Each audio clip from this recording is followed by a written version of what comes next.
Georgia Tech Yellow Jackets are legit college football playoff contenders this season. Yes, you heard that right. When Brent Key was first named head coach, many felt it was a stupid move by the school, as they thought they should have brought in an outside candidate. Almost 3 years later, Key has Tech off to their first 4-0 start since 2014, has them ranked the highest they've been in the AP poll since 2015, and if they continue to handle business, will be favored in all but one of their remaining regular season games, with that lone game being against Georgia. This team feels special, and I've been wanting to talk about them for a while now. This is basically my third video on the fall and rise of Georgia Tech football, so make sure to check out those other two videos as well. This is how Brent Key saved Georgia Tech. But before we get into this, if you enjoy college football content like this, make sure to leave a like and subscribe. Also, let me know who you think wins the ACC this year in the comment section below. When Geoff Collins was named head coach at Georgia Tech, many knew it was going to be a long climb back to relevance in college football. Paul Johnson found decent success at Tech, winning the ACC Conference in 2009 and the Coastal Division 4 times. Johnson led the Yellow Jackets to 2 Orange Bowls and 1 Orange Bowl win, and they played in 9 bowl games, putting together an overall record of 82-61. The team was coming off a 7-5 record during the regular season when Johnson decided to announce his retirement. The program seemed to be in a good place on paper, until you remember that under Johnson, Tech was running the triple option offense. Names linked to the job included Neil Brown at Troy, Geoff Collins at Temple, Tony Elliott at Clemson, and Willie Fritz at Tulane, among others. Collins had served as defensive coordinator at both Florida and Mississippi State, before taking the head coaching job at Temple after Matt Rule left to take the Baylor job. Collins found success at Temple, leading them to back-to-back bowl games with a 7-6 and 8-4 record, but he was not the flashiest of hires. According to the Atlanta Journal-Constitution, he was seen as an energetic and innovative, and had a reputation as a strong recruiter. He helped the Yellow Jackets bring in a strong 2006 recruiting class, including the likes of Derek Morgan, Jonathan Dwyer, among others, when he was serving as Georgia Tech's recruiting coordinator. Another member of the class, Roddy Jones, called Collins ahead of the curve in a recent interview with AJC. With the move away from the triple option, Tech was going to need a strong recruiting head coach. They were going to need to endure a few tough years under him. But if they did, they could be in for something special in Atlanta. At least that was the dream for the Georgia native and the rest of the Tech fan base. Many in the industry felt like Collins was going to be a home run hire. But this is college football, and it can be fickle sometimes. Collins jumped right into recruiting, getting involved in social media campaigns, and tried to raise the brand name of Tech. He talked about business opportunities for players and wanted to make Tech fun and relevant again. As expected, the first season under Collins did not go well, as they went 3-9 and finished last in the Coastal. Yet there was still hope. A shortened 2020 season saw the Yellow Jackets go 3-7, or another 3-9 season in 2021. The team was struggling and showed no signs of improvement during his first 3 seasons. Heading into the 2022 season, Collins was viewed as a candidate on the hot seat, with a 1-3 start to the year, which saw them get blown out 41-10 at number 4 Clemson, 42-0 to number 17 Ole Miss, and 27-10 to UCF. Collins was fired. According to Athlon Sports, as early as that Sunday, confirmed reports broke that Collins and the athletic director Todd Stansberry were let go, but no one officially notified the parties until a full day later. A blunder in communication between the university and the athletic department. Collins failed to take control of Atlanta when it came to recruiting, and the school's image continued to be viewed as an outsider for the city.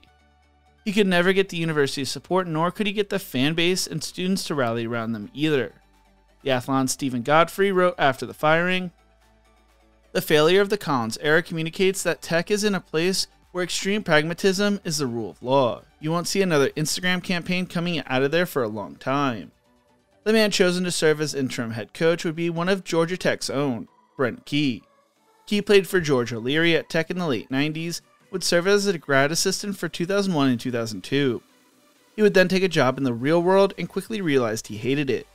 He told The Athletic in 2019, "It took me about 6 weeks of waking up every morning and tying that tie to realize I was a football coach." In 2004, on his birthday, Key received a phone call from Collins, who was a grad assistant at Georgia Tech while Key was a player. They were close friends. Collins wasn't calling to wish Key a happy birthday though. He was calling to offer Key an opportunity to get back into coaching. Collins told Key, "We have a restricted earning spot to coach running backs and tight ends. Before you say yes or no, I just want you to know that it's not great pay.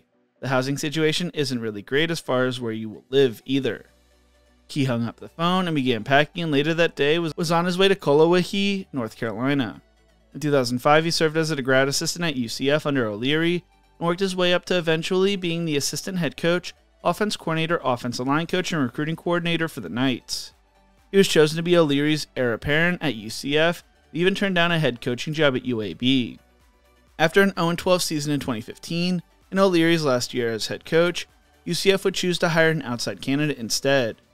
He would instead replace Mario Cristobal as Alabama's offensive line coach, serving under Nick Saban. Cam Robinson, Ross Perscherbacher, and Jonah Williams are a few of Key's linemen who would go on to be named All-Americans during his tenure at Bama. He was viewed as one of the top offensive line coaches in the nation and helped the Crimson Tide win the 2017 national title and 2 SEC titles. When his old friend Collins was hired at his alma mater, Key jumped at the opportunity to return home.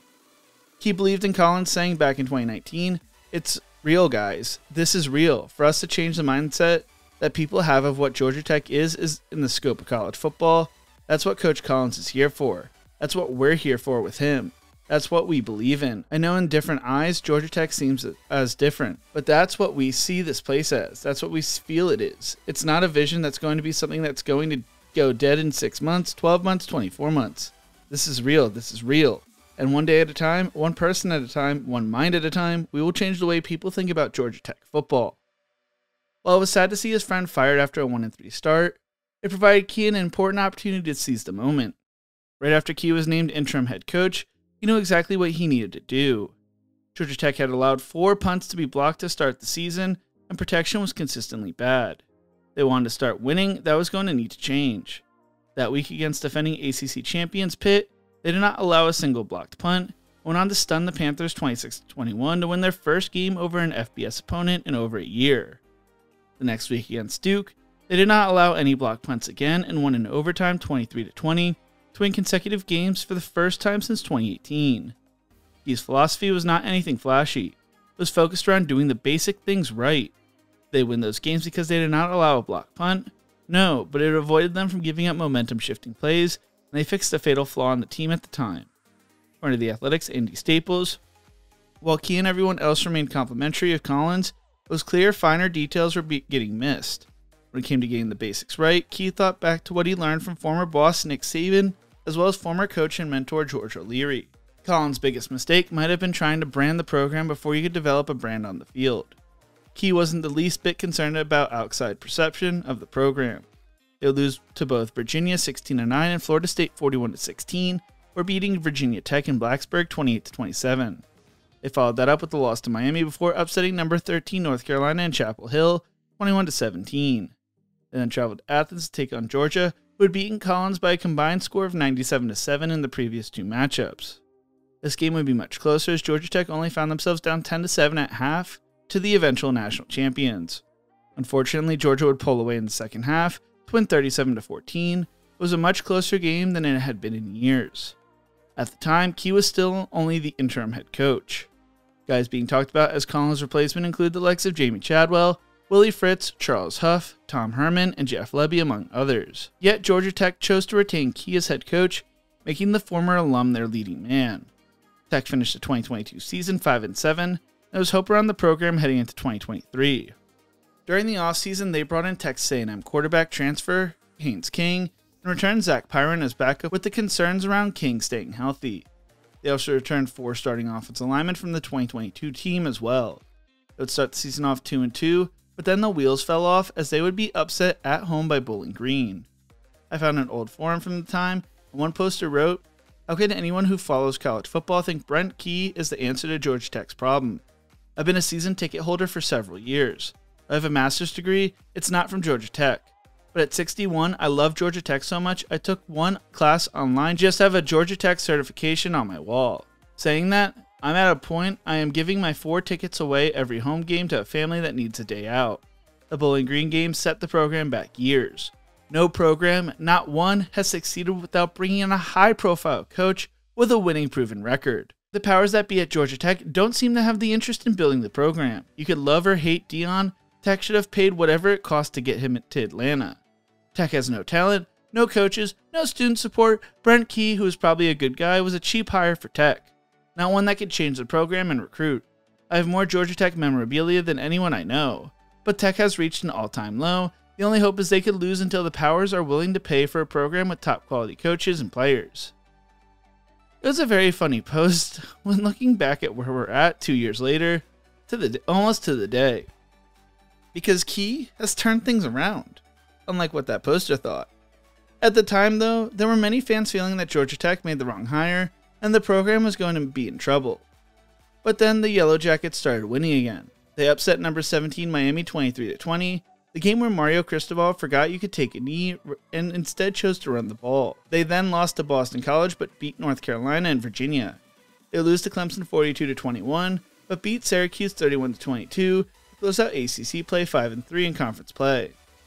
In the rivalry game against number 1 Georgia, they kept it close but would eventually fall to the Bulldogs for a 6th straight year in a row to finish the regular season 6-6.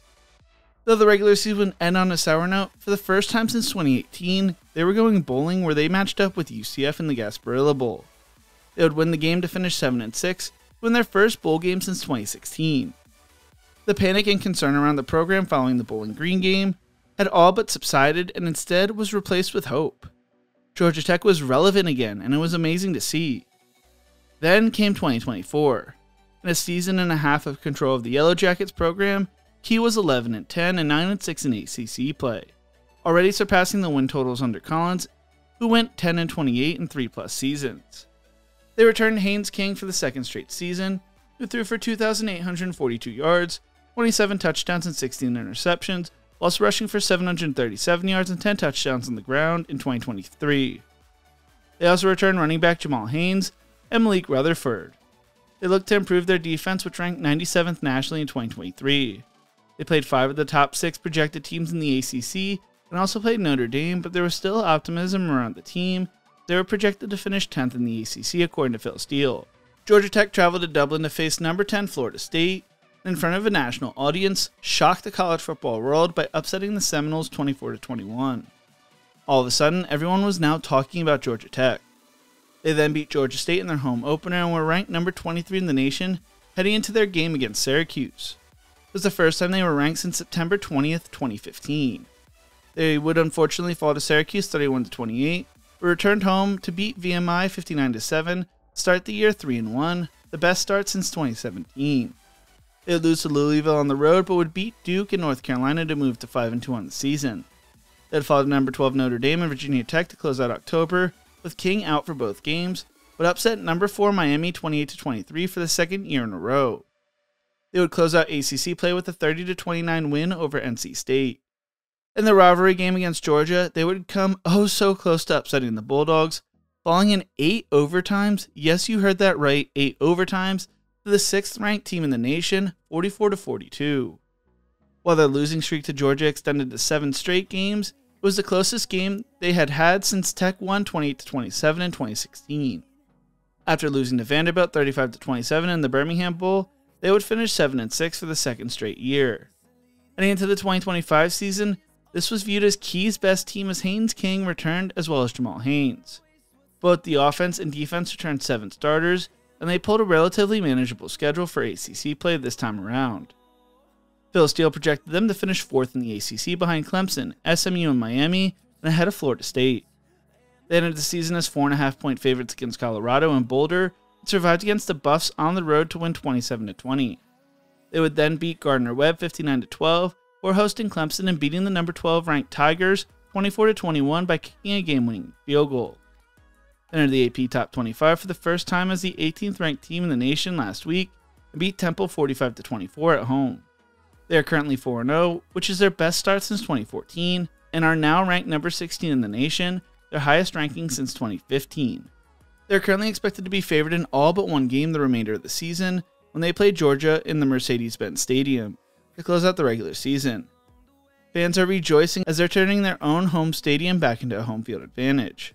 Luke Howard, known as Georgia Tech Pain on Twitter, explained opposing fan bases would completely take over our stadium.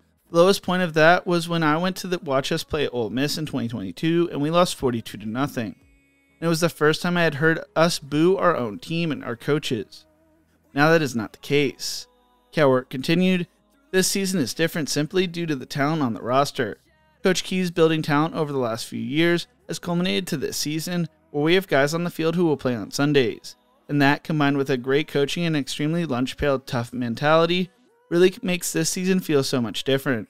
While Georgia Tech is not just having sellout crowds just yet, they've sold the most tickets they have in years. Georgia Tech plays Wake Forest tomorrow on the road and enters as 14-point favorites, and fans can't recall the last time they were double-digit favorites against Power 14. They then have a bye week next week, or playing Virginia Tech at home. They then travel to Duke, host Syracuse, travel to NC State and Boston College, and host Pitt to close out ACC play. The regular season finale is against Georgia. For the first time in a long time, if Georgia Tech handles their business, they could find themselves in the national title contention. Their matchup against Georgia, known as Clean Old-Fashioned Hate, could feature both teams ranked in the top 10 of the AP poll for the first time since 1966. I hope Tech continues to win because I love Haynes King, and I love seeing the program do so well over the past few years, especially after it felt so dead in the water. What do you think? Will this be the most intense matchup in years for Clean Old-Fashioned Hate? Let me know in the comment section below. If you enjoyed this video, make sure to check out my other videos YouTube thinks you will love right here. Thank you so much for watching, and as always, remember to embrace the grind.